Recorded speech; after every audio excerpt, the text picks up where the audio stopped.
Salvadoran immigrant Mirna Portillo during a press conference following President Trump's announcement ending temporary protected status for Salvadoran immigrants on January 8, 2018.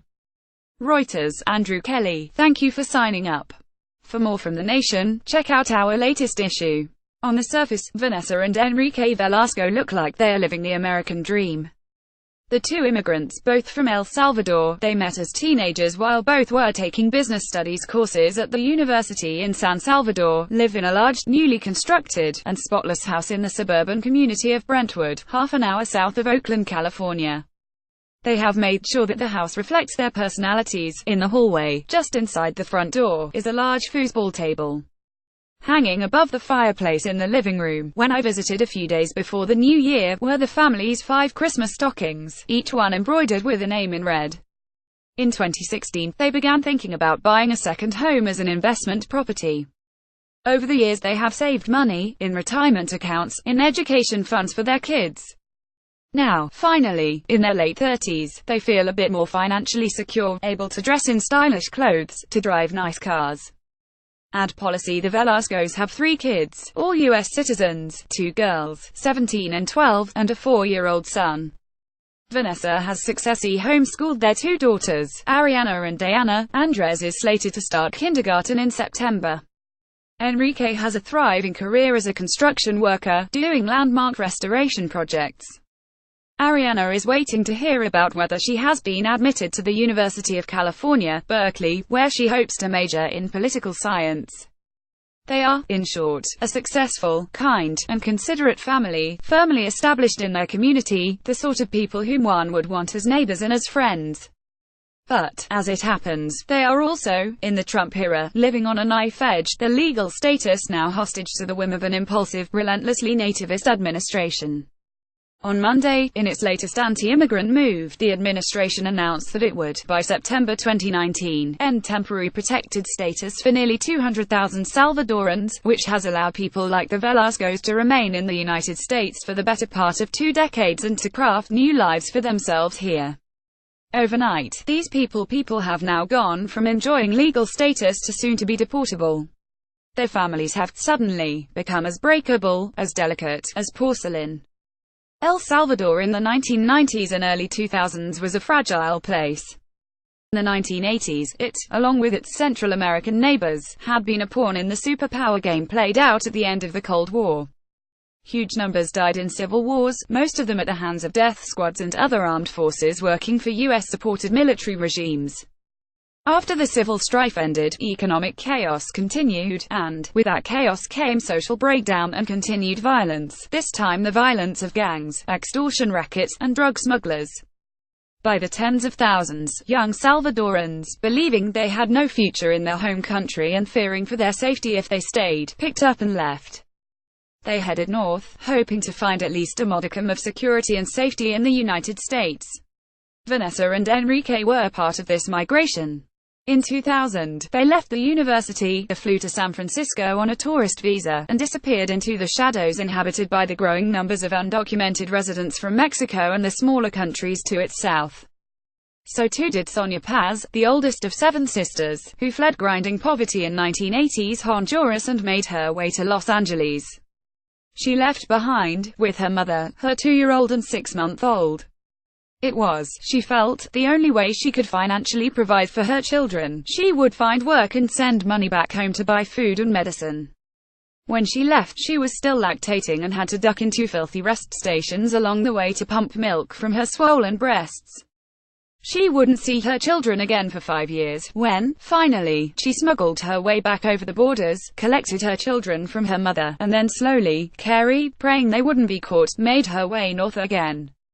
Over 30 years, Paz has made a life for herself in the City of Angels. She has 3 children, the youngest of whom is a citizen, and 7 grandchildren. She has worked numerous jobs, mainly as a housecleaner and a babysitter. She has saved money, enough to help put her kids through college. She has put aside a little bit for retirement. 17 years ago, feeling that Los Angeles would always be her home, she bought a burial plot in the Hollywood Forever Cemetery. It cost her $2,500, and she's been paying it off in small monthly installments ever since. "I'm alone here with my kids," explains Paz, a middle-aged lady with dyed orange hair and blue eyeliner. Behind her glasses, her eyes glint. She smiles a lot as she talks. "I'm going to make easy that part, burying her for my kids." Victor Diaz headed north too. Like Paz, he fled hunger and near destitution as a coffee plantation worker in Honduras, winding up in the town of Richmond, east of Berkeley.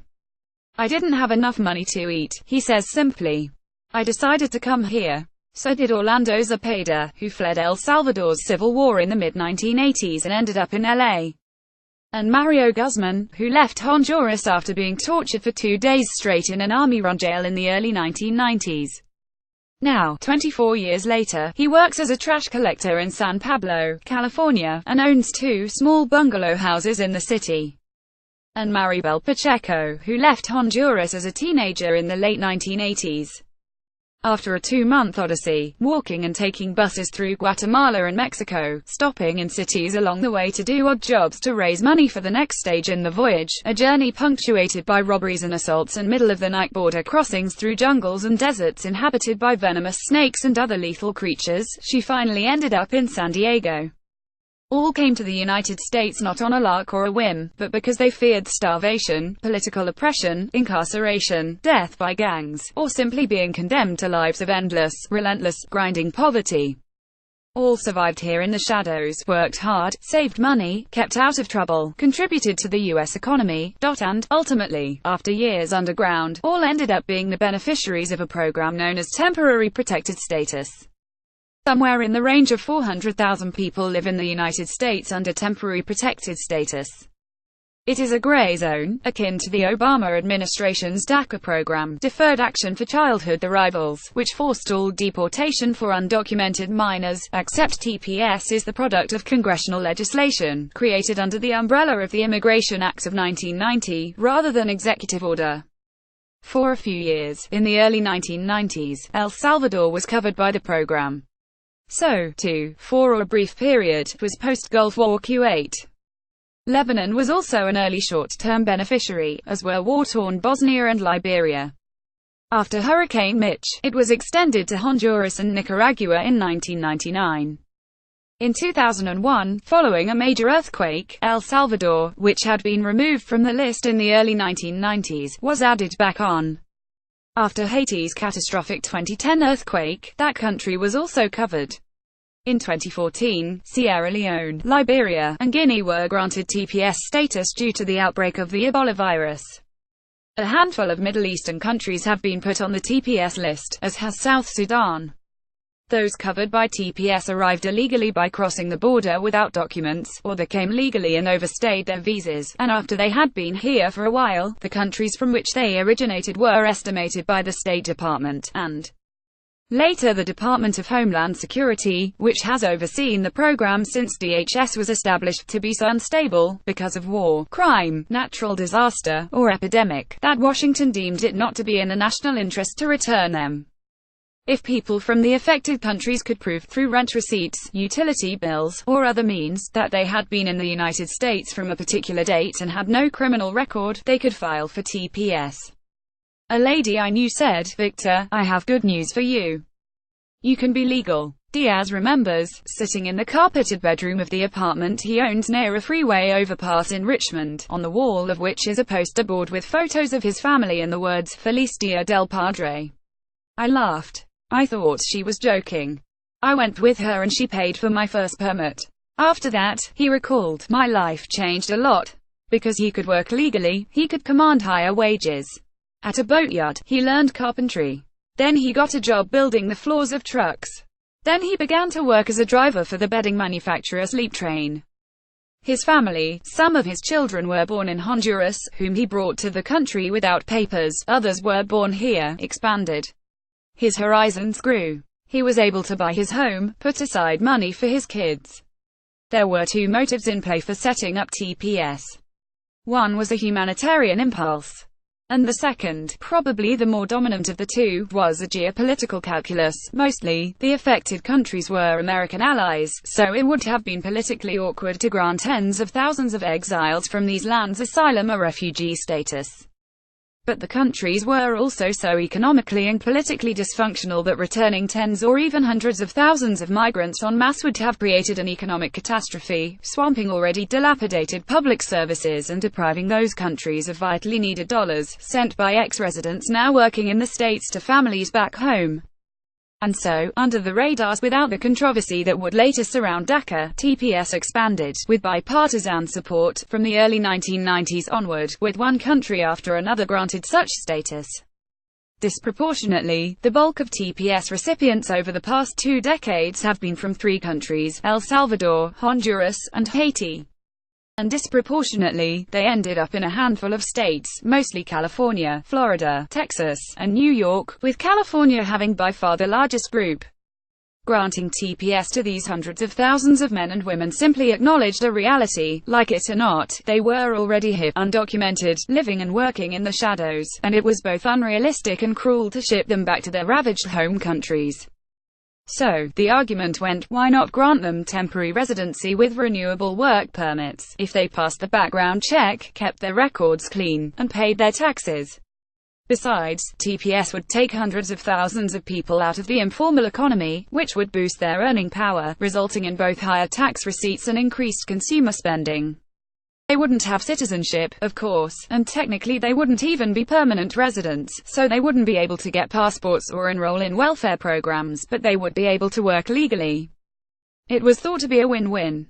Mario Guzman went from being a day laborer who would stand on Cesar Chavez Street in San Francisco waiting for people to hire him for casual jobs to being a trash collector with health insurance and paid vacation days. He was able to save money to support his 8 children, several of whom would ultimately follow him north to California to escape the violence that's been tearing Honduras apart. He was able to send money back home to help support family members who stayed. He was able to pay monthly child support for the 1 child he fathered after he arrived in the United States. The devil, however, was in the details. Like DACA, TPS was designed as a renewable, temporary system, until such time in the undefined future when the home countries were deemed stable or Congress got around to passing comprehensive immigration reform that would give TPS recipients a pathway to permanent status. But the longer the can was kicked down the road, the more rooted these men and women became in the United States. They married, had U.S. citizen children, took out mortgages and car loans, signed up for credit cards, opened bank accounts, established businesses. In short, they did just what American citizens do with their lives. Not only that, but, far from harming the economic prospects of homegrown Americans, as nativists argue, in poor and transient neighborhoods plagued by decay, drug addiction, crime, and homelessness, TPS recipients provided urgently needed anchors in investments. They have actually helped to not only stabilize but revive communities across the country.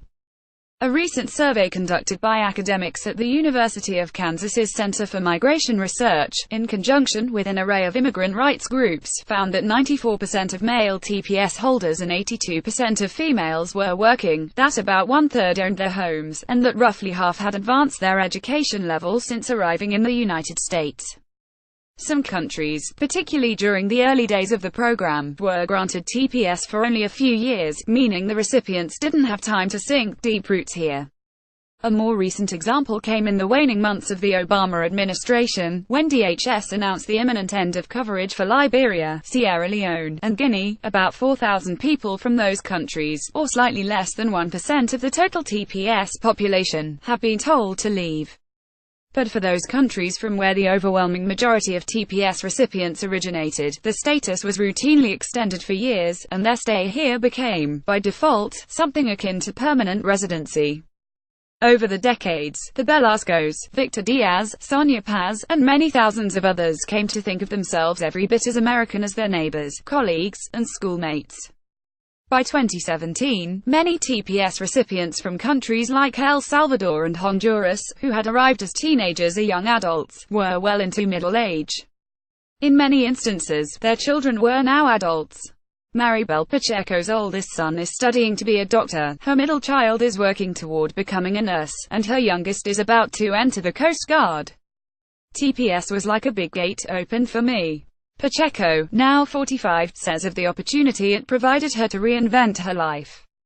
I got TPS, started to work 2 jobs, paid my taxes, gave something to the country. I kept working. I'm always looking for opportunities.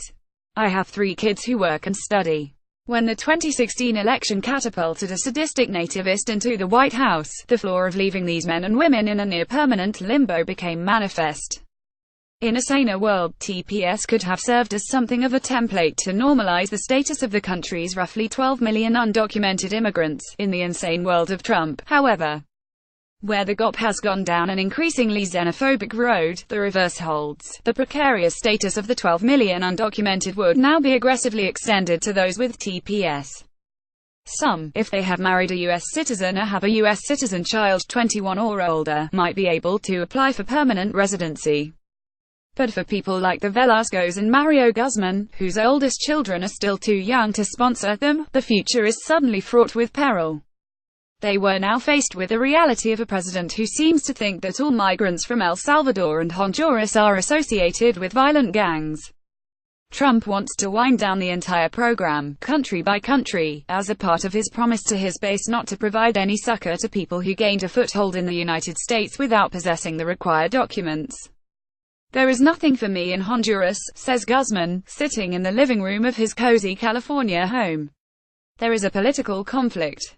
Many criminals. Organized crime is very strong there right now. There is also high unemployment, and he does not see how, at 55, he would stand a chance of finding a job. Guzman tries to look on the bright side. On the large speaker next to his TV, a tile is propped up, on the glaze of which are emblazoned the words, "Life isn't waiting for the storm to pass, it is about learning to dance in the rain." Yet it's hard to stay optimistic when faced with such uncertainties about his legal status. He says, shaking his head, that if TPS is terminated, even if he stays in the United States and goes underground, he knows that without documents he will lose his job, and without a steady income he will lose the home he has worked so hard for. In May, the DHS, led by then-Secretary John Kelly, extended TPS for more than 50,000 Haitians for 6 months. This 6-month extension should allow Haitian TPS recipients living in the United States time to attain travel documents and make other necessary arrangements for their ultimate departure from the United States, Kelly coldly warned at the time. Those other arrangements, presumably included working out where to place their children, selling off the homes and other possessions, and somehow finding sources of income and housing in the hemisphere's most impoverished, cholera-plagued country. Then, at the end of November, DHS announced that TPS for all Haitians was being terminated. Anecdotes now abound of Haitians fleeing north to a more open Canada. In December, the New York Times reported that in June conversations about the status of Haitian migrants, President Trump suggested that all Haitians have AIDS. DHS also announced it was ending TPS for several thousand Nicaraguans. Next on the chopping block could be Honduras, with 86,000. Kelly, from his new position as White House Chief of Staff, strongly urged his replacement at DHS to end TPS for that country late last year. Instead, she bucked the political pressure and extended it for 6 months. Despite the current political turmoil in Honduras, it seems unlikely that it will be renewed again when it expires in July. The impact of the DHS announcement on Monday will be immediate and devastating for almost 200,000 Salvadorans. For anti-immigrant advocates, it's an easy way to signal the increasingly closed nature of the country. Beating up on people like the Velascos is red meat to the increasingly xenophobic GOP base.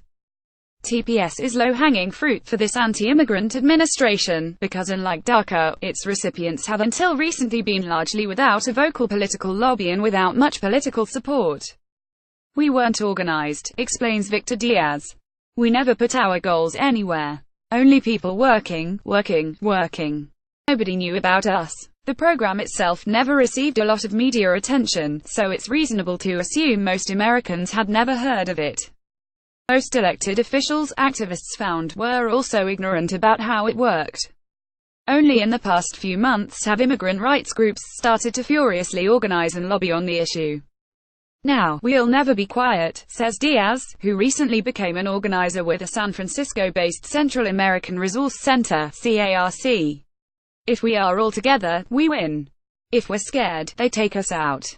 For Vanessa Velasco, struggling with the flu and laryngitis, the January 8 announcement was something she had long dreaded, and yet, given the administration's track record, something she had expected. It's not the moment to fall apart, she says, trying to fight back tears. That's what they want, to scare us, put us behind walls. But it's not going to work like that. We're here, we still have voice, still have the permit to work and the ID to fly to Washington.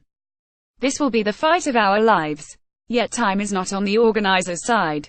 Because TPS is renewable every few months, it has generally been extended in increments ranging from 6 months to 2 years, by the time CARC and other groups started working on the issue, and by the time members of Congress such as Nydia Velasquez and Senators Dianne Feinstein and Chris Van Hollen began trying to drum up support among their colleagues for a legislative fix, the rollback of status had already commenced.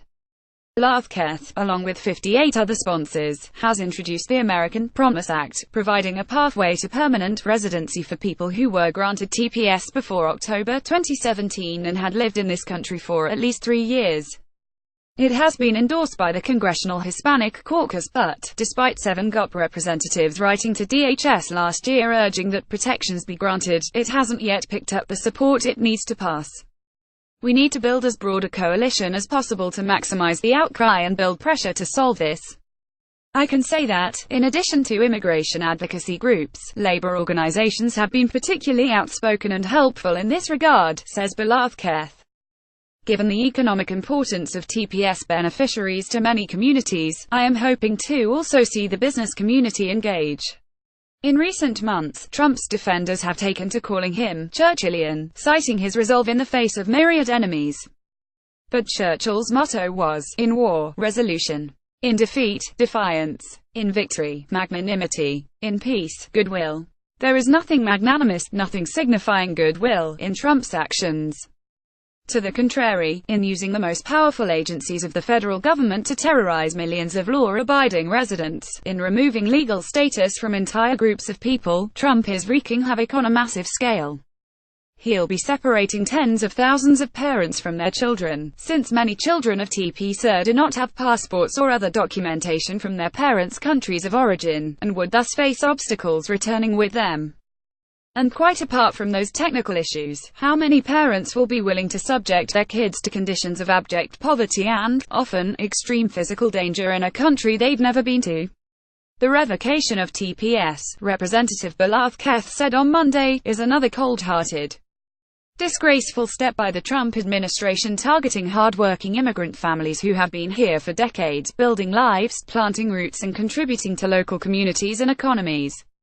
In the administration's almost gleeful rending of families, one sees images of the slave catcher and the slave auctions. In its declaration of illegal status for people who had been legal for decades, and who were firmly a part of the broader society and economy, one can see frightening shadows of Nazi Germany's Nuremberg laws. Victor approaches his predicament with something akin to bravado. If he has to move to Tijuana, he is confident he could get a work visa for Mexico. He will. After all, he says phlegmatically, it's close and his family will be able to come visit. Orlando and Sonia both profess to being ready to go underground and survive once again, in the Los Angeles shadows they inhabited for all those years before they received TPS. We find ways to do it, Orlando says, sitting in a donut shop in the Ramparts district of LA and laughing Rui. Those are our secrets. But the Velascos, who are middle-class and upwardly mobile, with a million paper trails from mortgages to retirement accounts making them easy to find, with their oldest daughter applying to UC Berkeley, do not have the stomach to go underground. Nor do they want to risk being taken to a detention center, in handcuffs, in front of their children. In the wake of this announcement, and if the legal options over the next few months come to nothing, they will ultimately leave, they say. How do we go back to the shadows? Vanessa asks rhetorically. How do you become invisible when you have licenses, kids on competitive teams, a mortgage, bank account, credit cards? They will try to sell their beautiful home in suburban Brentwood. They will sell their car. They will try to cash out their retirement funds. They will try to find neighbors and friends and relatives who can provide emotional support to Ariana when she stays behind, separated from her parents and her siblings, so that she can go to college. and they will take their 2 younger children, neither of whom has ever been to El Salvador, back to a land their parents fled a generation ago, when they were both still college students. They will try to rustle up enough money to send their children to school, since the public school system in El Salvador is virtually non-existent. And they will try to protect them from the endemic violence that recently claimed the life of Vanessa's younger brother, and that makes the country one of the most dangerous in the world to live in. And in leaving, their hearts will shatter into a million pieces, a heartbreak caused by a malignant federal government organized under Trump to humiliate and hurt vulnerable immigrant populations. We were allowed to be here legally, says Vanessa Velasco sadly, with all that legally implies.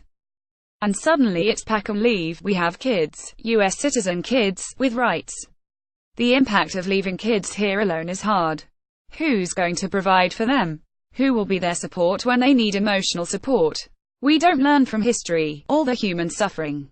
When you just want to gain political points, a lot of human suffering is going to be here for years to come. Tragedies too. Young people left behind. She stops and gasps, horrified at the enormity of the trials her family will face. If the family has to leave the States, says Enrique, it will be devastating. Ariana is almost ready to go to college. We cannot imagine leaving her. Working hard all these years to see her graduate, and then all of a sudden we're separated.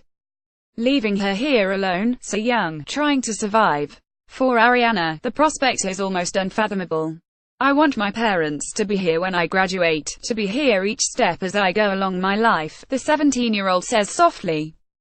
I want to see my little brother grow, my sister grow. I want to have a normal life, and do it together with my family.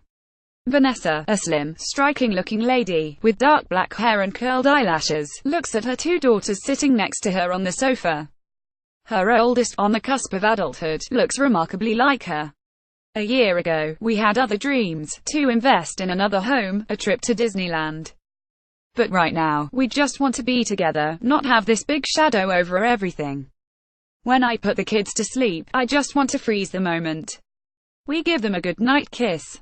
We're always going to be here with you. See you tomorrow. But what will tomorrow bring? Correction, the Velasco family name was misspelt. It has now been corrected. Our apologies to the Velascos.